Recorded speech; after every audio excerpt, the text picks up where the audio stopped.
Salut à tous, bon j'espère que tout le monde passe un bon week-end de Pâques. Moi je profite de mon lundi pour prendre un peu de temps sur le 400. Donc la dernière fois on s'était occupé de la culasse, nettoyer et surfacer, et je vous avais dit que pour la prochaine étape on allait s'occuper des soupapes. Donc aujourd'hui on va faire du tournage de soupapes pour les rendre toutes nickel. Donc les voilà.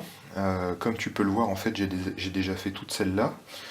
Elles sont toutes polichées, toutes nettoyées, et il me reste ces deux-là à faire que je vais te montrer. Donc il nous faut les soupapes qui sont toujours dans le bon ordre, il nous faut une perceuse pour tourner les soupapes, et il nous faut un bout de tube et du scotch-brite pour faire tout ça nickel. Allez, je te montre comment j'ai fait. Donc pour pouvoir nettoyer tes soupapes, le principe c'est le même pour les soupapes d'admission et d'échappement, même si tu peux le voir, elles ont une taille différente. Donc là on a les soupapes d'admission, les soupapes d'admission qui sont les plus grosses et les soupapes d'échappement qui sont les plus petites. Donc ta soupape elle est constituée de deux zones. Tu as ce qu'on va appeler la queue de la soupape, qui va être toute la tige ici, et la tête de soupape. Donc le polissage qu'on va faire avec le scotch-brite, on ne va pas passer toute la soupape en polissage, puisque tu vas le voir, il y a uniquement la partie tête qui va être sale et qui va être calaminée. Donc surtout, ce qui est hyper important, c'est comme ton état de surface de plan de joint de culasse, il faut absolument pas qu'il y ait de marque ou de coup sur tes tiges de soupape. Donc tu vas prendre une soupape et tu vas la monter dans la perceuse pour la faire tourner. Mais tu peux pas le monter directement, puisque tu te rends bien compte que ça, là-dedans, on a des morts qui sont métalliques.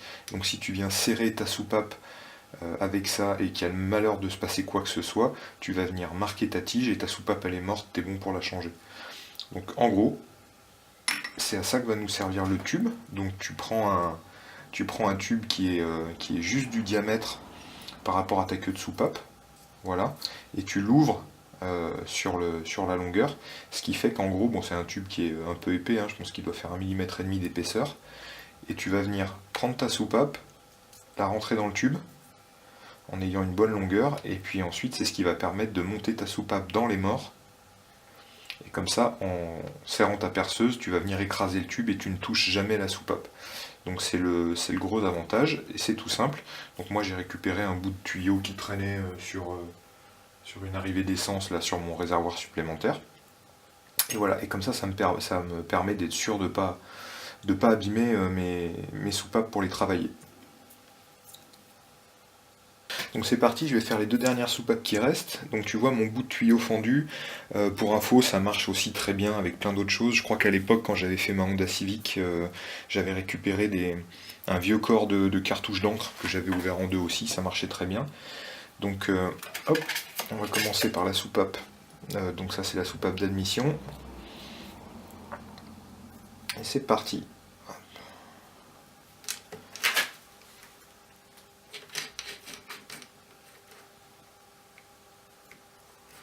Donc, tu viens serrer.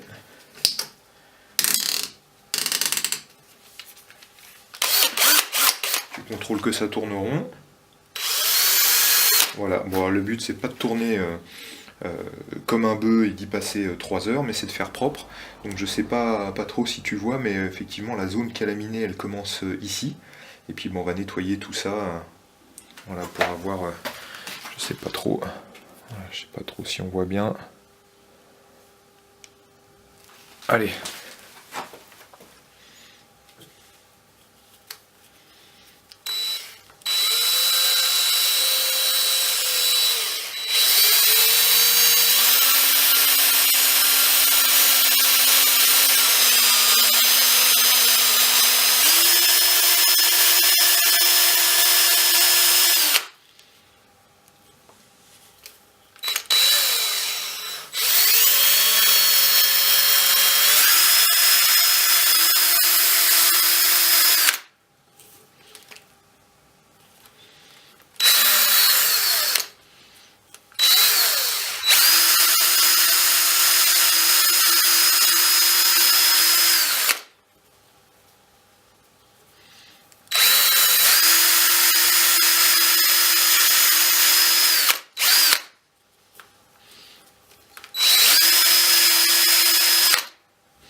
Voilà, c'est pas plus compliqué que ça. Et on va faire la deuxième.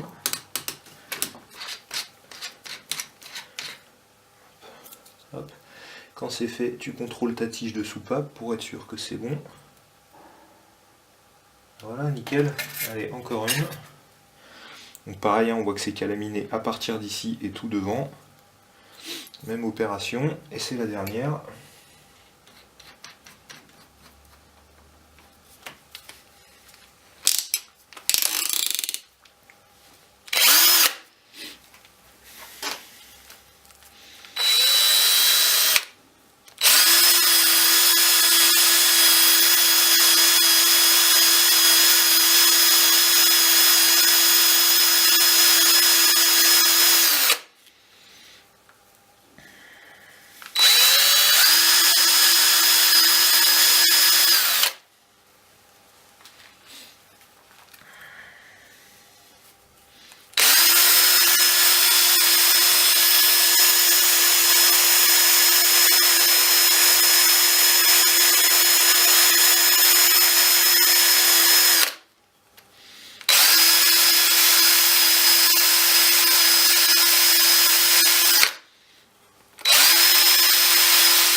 Voilà, donc tu vois, il y a l'ensemble des soupapes qui ont été faits. Donc un petit coup de Scotch-Brite, on fait propre. Et puis tu peux voir du coup le résultat. C'est plutôt pas mal. Je sais pas, on va prendre celle-là au hasard. Hop, donc là, côté, côté combustion. Hop, et puis du coup, bah, toute la tête derrière qui est bien, bien, bien, bien propre. Voilà, donc tout ça c'est fait. Et puis bah, j'ai démarré, je te montre juste, j'ai fait un essai avec une seule soupape. Mais tu vas le voir normalement, j'imagine. Tu vois, il y a cette soupape là. Logiquement, on voit un joli petit trait gris clair. Voilà, qui est bien visible. C'est que je viens de commencer à tester en fait le rodage fin des soupapes. Donc bah, c'est la suite. C'est pas forcément super évident parce que j'ai pas la bonne ventouse pour le faire. Donc je vais te montrer ça juste après. Alors c'est pas forcément évident de te montrer vraiment avec la caméra les résultats du rodage, etc. Mais en tout cas, attends, je vais essayer de stabiliser le téléphone. Tu dois pouvoir voir donc là sur la soupape de droite, celle-là, c'est celle que je viens de roder pour mon test et un premier essai, voilà. Et celle-ci, c'en est une parmi tant d'autres que je vais devoir faire. Donc on va attendre que ça se stabilise. Et tu devrais pouvoir voir, si ça veut bien, voilà, faire la mise au point. Donc tu vois clairement, sur la soupape de droite, on voit une espèce de rainure grisâtre un peu plus claire. Bah, c'est effectivement toute la zone qui a été polie grâce à la pâte de rodage fine. Et c'est ce qui va assurer une bonne étanchéité à la fermeture des soupapes. Donc voilà, on va faire ça sur tout ce qui reste. Donc un peu de boulot. Et puis je vais essayer de mettre la caméra pour que tu vois comment je vais faire. Mais bon, on va pas trop faire de chichi, je te laisserai regarder. Et puis voilà. Donc ça y est, maintenant qu'on a des belles soupapes toutes propres, toutes brillantes comme un miroir, le but maintenant ça va être de les roder pour les remonter. Donc bah, tu trouveras des kits de rodage dans tous les bons magasins, voitures, motos, sites internet, etc. Donc en général c'est constitué de deux pattes de rodage. Donc là marqué coarse, ça veut dire grossier. Donc c'est le grain le plus épais et ensuite la fine, le grain fin. Moi, dans le cas de mon remontage, je suis pas sur une restauration vraiment où il y a eu un travail en profondeur de réaliser sur les soupapes, donc le gros grain, on va oublier. Je m'en servirai pas et je vais faire uniquement un rodage en finesse pour refaire un bel état de surface sur le plan de joint de contact des soupapes avec leur siège. Donc on va utiliser la fine. Et logiquement, quand tu achètes ton kit, tu as des ventouses qui sont fournies avec. Et c'est là que les problèmes commencent. Parce que moi j'avais une ventouse d'un ancien kit qui traînait plus le nouveau. Et malheureusement, il n'y a aucune des ventouses qui convient puisque les soupapes sont trop petites sur le 400. Donc logiquement, tu viens, tu prends ta soupape. Voilà, on va prendre celle-là. Tu la mets en place. Hop. Tu la rentres dans le guide. Tu viens popper ta ventouse.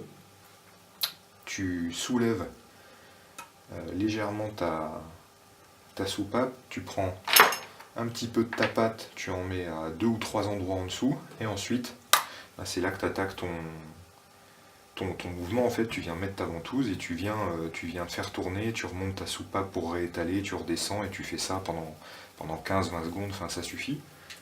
Sauf que moi, mon problème, c'est pas de ventouse qui fonctionne, donc je suis pas en mesure de pouvoir faire le rodage directement comme ça. Alors ça m'emmerde clairement de devoir aller racheter un autre kit ou d'acheter des dizaines de ventouses différentes pour essayer, etc. Donc j'ai un peu réfléchi au truc là pendant un moment et je me suis demandé comment je pouvais faire. Et bien finalement, la solution, c'est qu'on va passer par derrière. Parce que, attends, je vais vérifier si tu vois ce que je te montre. Hop.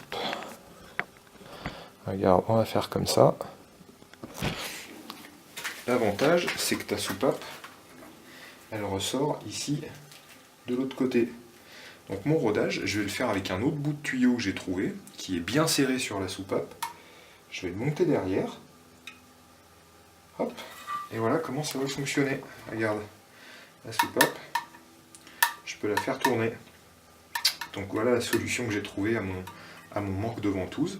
Donc ce que je vais faire, c'est la méthode que je t'ai expliquée, mais en me servant du bout de tuyau derrière pour que ça fonctionne.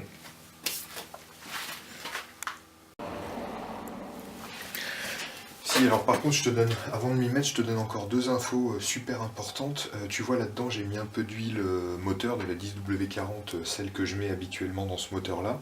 Donc il y a de l'huile, ici donc ça lubrifie, et là on a de la pâte de rodage, donc clairement c'est un abrasif. Alors je t'explique pourquoi je te donne la précision.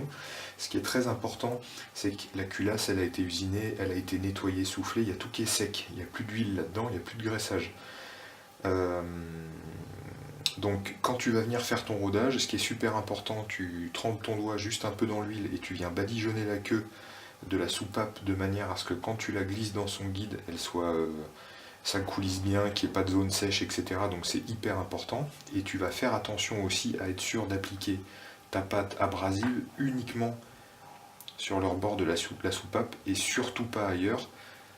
Donc quand tu travailles, tu gardes des chiffons à proximité, tu mets ta soupape, tu fais ton rodage et surtout tu fais bien attention à ce que la pâte abrasive aille surtout pas pourrir le reste de ta culasse ou de ta queue de soupape. Tu nettoies bien, tu fais attention. Je te le redis, hein, ça c'est une pâte abrasive, il ne faut surtout pas que ça aille se tanker dans le guide de soupape pour quand tu vas redémarrer le moteur après.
J'espère que tu vois bien, mais tu vois derrière j'actionne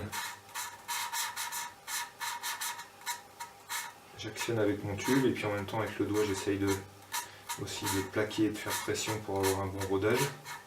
Bon là je te montre de la main gauche, donc je suis pas forcément le plus habile. Mais voilà un peu le principe. Bon, du coup je vais faire avec la main droite, parce que sinon je ne vais pas forcément bien m'en sortir.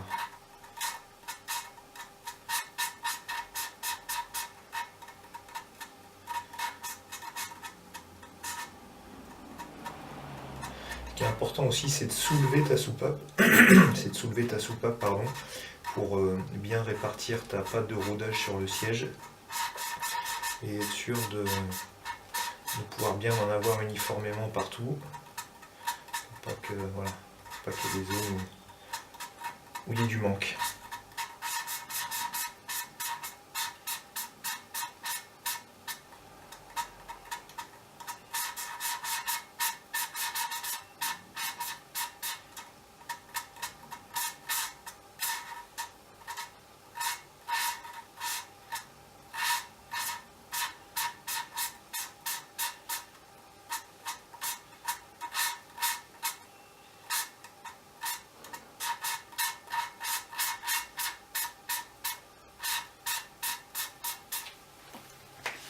Voilà, donc ça c'est fait. Ensuite, tu viens retirer ton tuyau.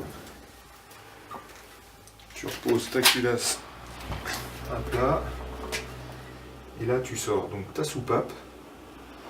Et comme je te disais, tu fais attention à ce que tu touches. Voilà, donc moi, c'est pas compliqué. J'ai un torchon propre que j'utilise, enfin un torchon que j'utilise uniquement pour enlever l'huile de la queue de soupape pour la nettoyer, et je touche surtout pas à la tête. Et j'ai un torchon que je vais appeler, on va dire, sale, qui me sert à nettoyer uniquement l'abrasif. Donc je vais venir, hop, je vais venir dégrossir ma soupape. Voilà. Et puis, surtout, hop, mon siège. On va tout enlever et puis on nettoiera de toute manière la culasse plus tard pour le remontage. Et ouais, si tu veux faire de la mécanique, il faut savoir bosser propre. Hop.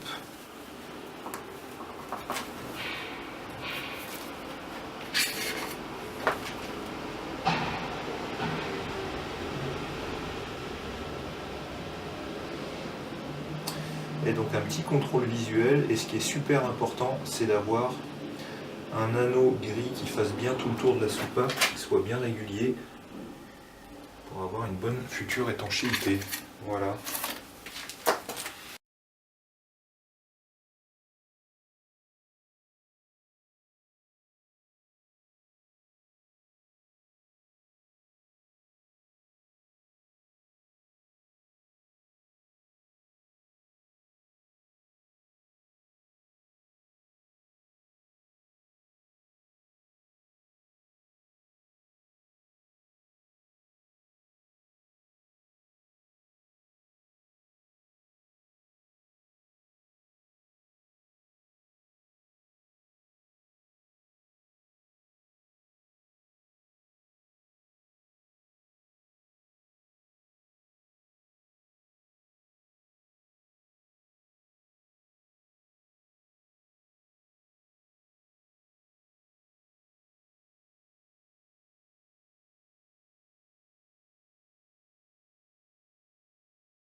Alors je me rends compte que j'ai oublié de donner une précision super importante, mais elle est quand même, vraiment pas négligeable. C'est que tout le travail qui vient d'être fait sur la culasse, donc préparation, rodage des soupapes, préparation des soupapes, etc. Là je viens de terminer.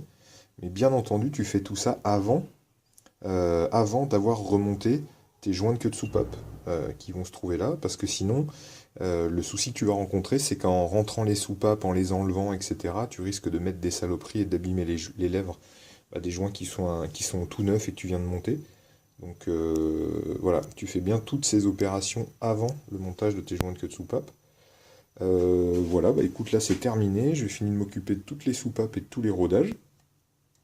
Donc ça fait une bonne chose de faite. Et puis ben ça va être plutôt cool. Ça veut dire que dans très peu de temps, on s'attaque au remontage de la culasse en entier avec tous les accessoires. Je vais finir de la préparer un peu, enlever les petites cochonneries qui traînent par là, mais c'est bientôt fini. Voilà, bah écoute, bonne fin de week-end et puis à la prochaine. Salut!